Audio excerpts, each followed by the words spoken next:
D'ailleurs, vous voyez que de votre côté, Chris vous indiquera un petit peu toutes les religions qu'il y a là-bas. Il vous dira, là, il y a ceci comme religion, là-bas, il y aura cela comme religion. J'aimerais tout ce que vous me fassiez, s'il vous plaît, pendant cela. Un test de...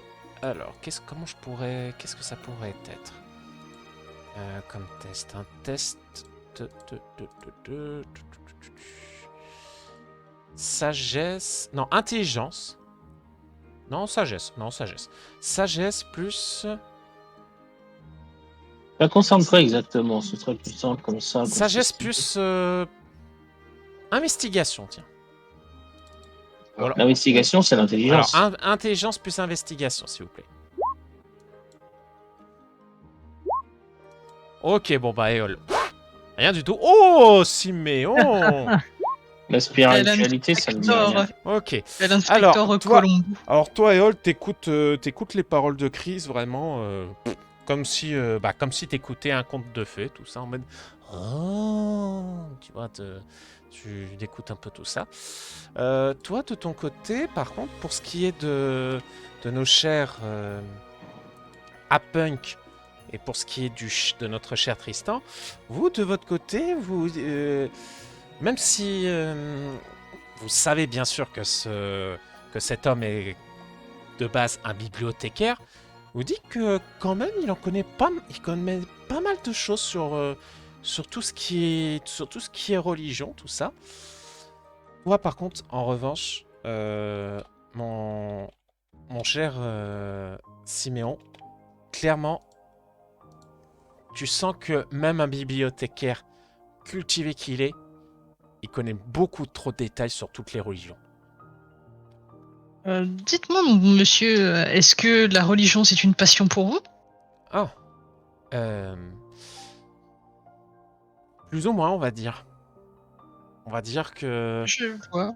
j'ai connu un petit peu toutes ces choses, toutes ces croyances. J'ai eu énormément à apprendre au fil des années. Et c'est un religieux qui s'est fait pousser un cerveau. Je vois. Et qu'est-ce qui vous a amené peut-être à changer de voie? Hmm, disons que vous voyez clairement là quand tu as touché ce point-là, tu sens qu'il est gêné et tu vois que c'est à ce moment-là Judy qui se met devant lui. Je pense qu'il ne préfère pas trop en parler pour l'instant. S'il veut vous en parler, il en parlera peut-être un peu plus tard. Là, vous voyez, Je peux comprendre. là, vous voyez quelque chose que vous n'aviez encore jamais vu avec Judy. Elle est très protectrice avec lui.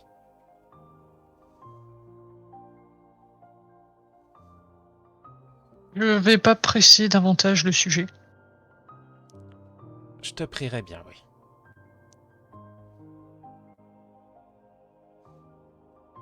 Tu peux aller te reposer, Chris. Je m'occupe du reste. Je te remercie. Et du coup, Chris, il cherche pas à comprendre, il s'éclipse très vite. Si vous voulez pas le mettre à l'aise, évitez de parler de religion avec lui. Est-ce que tu peux nous expliquer ce qui s'est passé? Des choses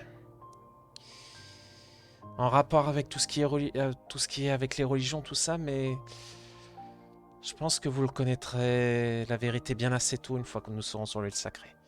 Vous allez vite comprendre pourquoi. Disons que clairement, s'il y va, c'est vraiment pour vous. Sinon, il serait jamais retourné là-bas. Je vois.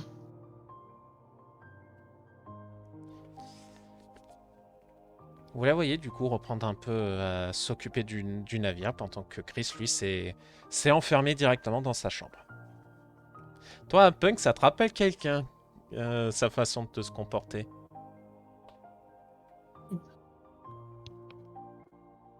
Bah oui, ça me fait penser à Kozu.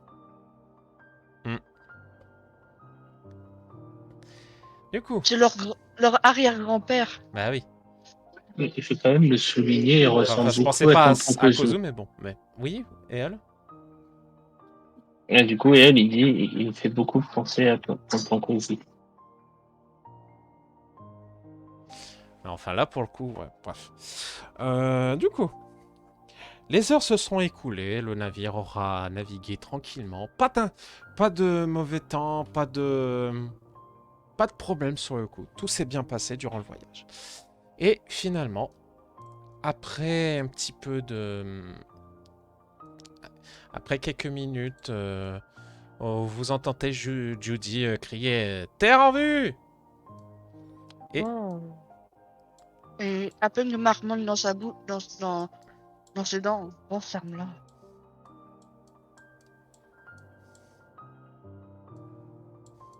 Finalement, une fois que vous avez pu regarder vers l'endroit qu'elle indiquait au loin, vous apercevez finalement les terres de l'île sacrée. Alors, le temps que je retrouve la musique de l'île sacrée. Alors, est-ce qu'au moins j'ai une musique? Oui, j'ai une musique de l'île sacrée, j'ai eu peur.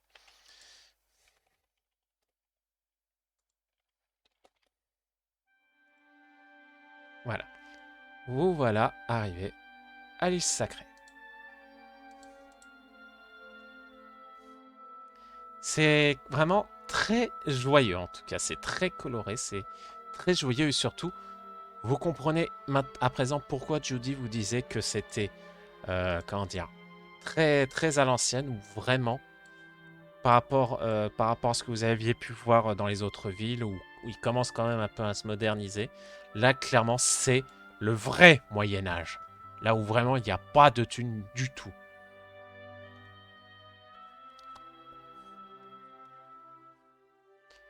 Du coup, oui, finalement, ce cher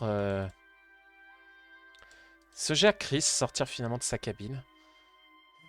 Bon, quand faut y aller, faut y aller.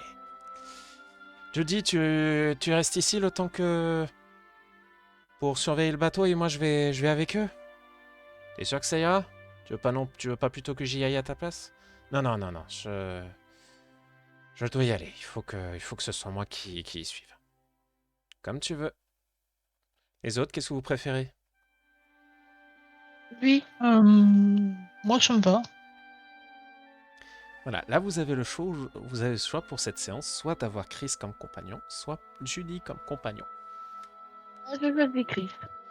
Alors, Chris, il a quoi comme partenaire, lui? Alors, Chris, qui l'a-t-il comme partenaire? Il a de son côté un Bazuko, ensuite il a un Brazegali, un Palartichaut et un Galam. En vrai, ouais, il a de bons Pokémon. Vous prenez Chris avec vous? Ouais. Ok. Et bien du coup, ce sera Chris qui vous accompagnera lors de cette séance. Il faut faire attention, tous ces Pokémon sont basés sur le physique. Oh, bon, ça va. Bref. Vous voyez du coup les lieux en question, c'est le crépuscule et clairement vous voyez le marché, tout ça. Et toi mon cher Tristan, je te dis tout de suite, quand tu regardes un petit peu autour de toi, tu te dis, c'est sûr il n'y a pas de richesse, tout ça, tu vois clairement qu'en fait, Judy t'avait pas menti. C'est vraiment, comment dire, tiens, je t'échange 2 poulets contre 300 grammes de trucs ou des trucs comme ça. Clairement, tu vois qu'il... En plus, on est arrivé en Russie, apparemment. Oui, C'est un miracle qu'ils connaissent déjà les grammes. non, mais voilà quoi. Parce que Non, clairement... mais vu l'accent du mec, de toute façon, c'est pas des Pokédors qu'il y avait, c'est des roubles et ça vaut rien. Enfin, clairement, voilà. Quand tu vois un petit peu tout le bazar, tu comprends clairement que vu la situation, c'est clairement pas le lieu idéal pour pouvoir voler des trucs. C'était Eh ben, je pauvre. vais voler quand même. Mais qu'est-ce que tu vas voler pour si tu... Un Déjà, repas. un repas. Ah bah oui, j'ai faim. Oh bonne mère, j'y crois pas. Il va jusqu'à voler des repas. Ah purée. Bon. Bah, tu Il vas... va faire quelque chose, elle va lui donner la moitié de la somme qu'elle a sur elle pour qu'il arrête de voler les pauvres gens qui sont ici. Ça sert à rien. En fait, c'est la passion de voler qu'il a, ce qui fait que même si tu lui donnes de l'argent, il continuera de voler. C'est pas une question d'argent, parce que j'en ai encore plus que toi aussi. Oui, non, mais même, voler des pauvres gens, c'est vraiment dégueulasse. Je peux faire c'est un une test de question de perception pour kleptomanie. trouver un petit truc qui brille pour le calmer. Alors attendez. C'est une Déjà, il question faut qui est que. littéralement une maladie mentale pour le perso de voler. Alors attends, on va. Du coup, tu vas quand même. Attends, Attendez! attends, MJ, je peux t'envoyer un message? Oui, si tu veux, mais attends, parce que j'aimerais aussi faire mes trucs. Donc, vu que tu es en effet kleptomane, tu vas quand même, s'il te plaît, me faire un jet parce que je veux quand même voir si tu vas y résister. Parce que clairement, tu vois tes amis te dire non, fais pas ça. En mode non. Tristan, pas de Non. touche. Tristan au pied. Tristan couché. Tristan, Tristan, tu es un vilain garçon. et Tristan, Tristan, tu es un échec. tu vas vouloir en effet voler. MJ? Oui, Message privé, regarde. oui, mais comme je te l'ai. Oui, mais à Punk, on te l'a déjà dit. Oui. Ce n'est pas Oui, ça non, qu'il mais- cherche. Oui, mais t'as pas compris. Alors, bon, je vais le faire dans ce cas-là. Tu vas voir la réaction. Toi, mon cher Tristan, tu vois que Punk a ouvert son sac et elle te montre son argent. Non, C'est pas ça? non. Elle a laissé ouvert. J'étais. D'accord, ok. Alors, tu vois que là, le sac de Punk est ouvert et il y a de l'argent dedans. Est-ce que tu veux voler l'argent ou tu veux voler autre chose? J'ai déjà établi que mon personnage avait faim, je vais donc voler la bouffe. Voilà, Punk, t'as bien essayé, mais ça ne fonctionne pas. Par contre, ok, tu vas vouloir y aller. Dans ce cas-là, tu vas me faire un... Du coup, MJ, juste une question. Je connais bien mon frère. Oui. Est-ce que je peux prévoir quelque chose? Par exemple, tu sais, le coup de la carotte au bout de la canne à pêche que je laisse pendouiller au-dessus d'un toit. Ouais, si tu veux, tu peux. Évidemment, au lieu d'une canne à pêche, ce serait genre un petit gâteau que j'aurais acheté à un pauvre gars du coin et que j'aurais mis, tu sais, dans un endroit en mode c'est bien visible, mais ça a l'air d'être un peu protégé. Tu sais, le truc un peu salaud. Bah écoute, si tu veux, tu peux. Alors tu vas me faire un jet de... Voyons voir, qu'est-ce que tu vas me faire? Sagesse plus fourberie ou un truc comme ça? Ouais, je pense que ça pourrait Intelligence, coller. fourberie. Alors attends Tristan avant, quand même. Simeon, on va J'ai voir envie de si... dire que pour son Je geste, vois c'est plus trop, intelligence, fourberie, parce que Intelligence fourberie, sagesse, pardon. c'est plus... C'est vrai, intelligence fourberie. Je vois trop Siméon être assis sur le toit. Ok, C'est d'accord. bon, Ouais, j'ai aujourd'hui. déjà c'est une parfait canne à pour pêcher. pêche. Du coup, avec la canne à pêche, tu sais, dès qu'il essaie de s'approcher, je lève la canne à pêche, comme ça, il est obligé de recommencer. Alors toi Tristan, tu vas me faire... Bah tu vas me faire un jet opposé, mais du coup, bah... Je sais déjà qui va gagner, du coup. Parce que là, si Laisse-moi tu... donner sagesse, perception. Sagesse perception, ouais.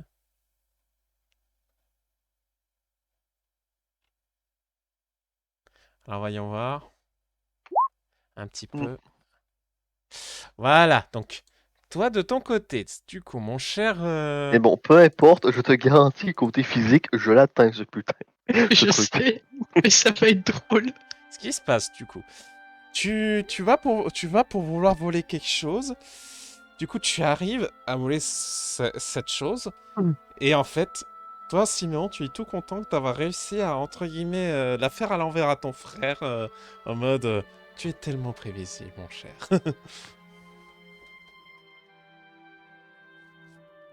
Donc toi, Tristan, bon bah clairement tu n'as pas tilté que c'était un joli cadeau de ton frère, mais bon, écoute, hein, tu es content pour toi, tu t'es dit ah c'est bon, j'ai volé quelque chose. Et vous, Eol et Apeng, vous avez pu voir ça, l'air médusé, Pas médusée, elle en est. saoulé. Voilà. Et toi, Eol, ta réaction? De leur part, je ne sais pas à quoi m'attendre. Ce qui se passe de votre côté, vous vous baladez, tout ça.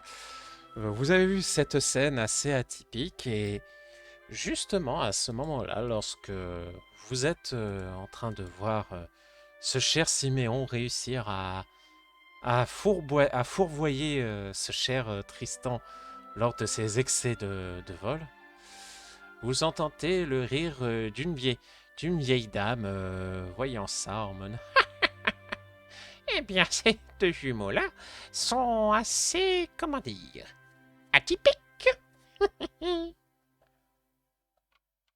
Oula. Oui, écoute, hein, c'est une voix de vieille, excuse-moi, tu m'excuses si j'arrive pas à faire la voix. C'est pas la voix, c'est le ton. C'est le ton. Oui, madame. Là, Excusez-moi, vous ai- madame. Combien d'enfants avez-vous mangé? Oh. Tout de Auriez-vous suite. mangé... Ah, ça c'est. Auriez-vous essayé de manger un gamin appelé Hansel? Justement, Avait-il une sœur? lorsque vous vous tournez vers la vieille dame avec qui vous voulez parler, vous voyez du coup cette charmante dame devant vous. Non, il a définitivement mangé les enfants, celle-là. Alors, je ne vois pas vraiment de quoi vous parlez, jeunes gens, mais en tout cas, ce que je sais, c'est que je sais reconnaître des personnes qui sont assez divertissantes. Enfin, des personnes qui le reconnaissent. Je reconnais en effet que... Vous voyez, du coup, la vieille dame se stoppait dans son élan et regardait vers Chris. Toi? J'ai envie de dire 80. Quoi, 80? Le nombre d'enfants qu'elle a bouffé. Oh putain, ta gueule. Mais par contre, vous voyez cette scène. Quoi? Qu'est-ce que... Moi qui pensais ne jamais te revoir, je suis assez surpris de te voir ici, toi. Bonjour, grand-mère. Oh. C'est donc votre grand-mère. Tout à fait. Ça fait combien d'années que tu t'es échappé de son sous-sol avant qu'elle te mange? Oh, top, Tristan. Non mais dis donc, vous, un peu de respect pour vos aînés. Tu vois, Tristan qui te tire par les oreilles comme si t'étais son gosse en mode, tu vas te Alors, calmer. je dis esquive. Ok, vas-y. Non, Tristan. Laisse-la tranquille, tu vois bien qu'elle a un petit faible pour toi, voyons, t'es mignon tout plein. Alors J'esquive quand même. Alors tu vas me faire un jet de dextérité plus... Ouais, qu'est-ce que tu pourrais me faire? Acrobatie. Ouais. Ok. Est-ce qu'on peut considérer que c'est périlleux?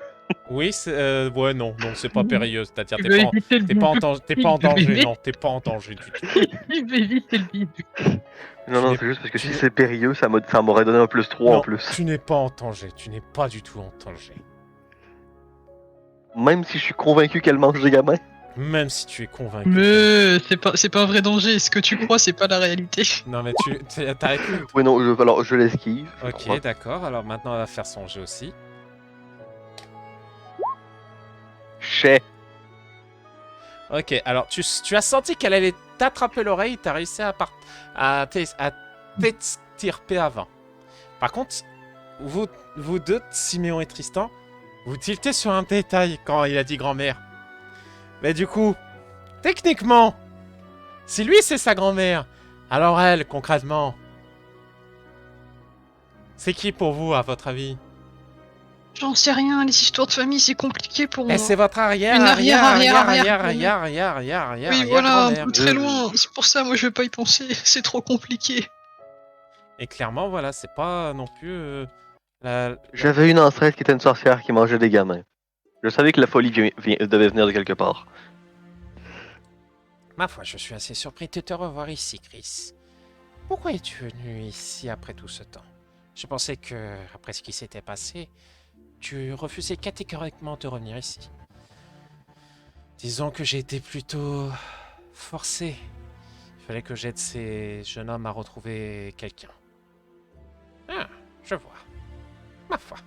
Arrêtons de parler en pleine rue. Venez, suivez-moi. Allons chez moi.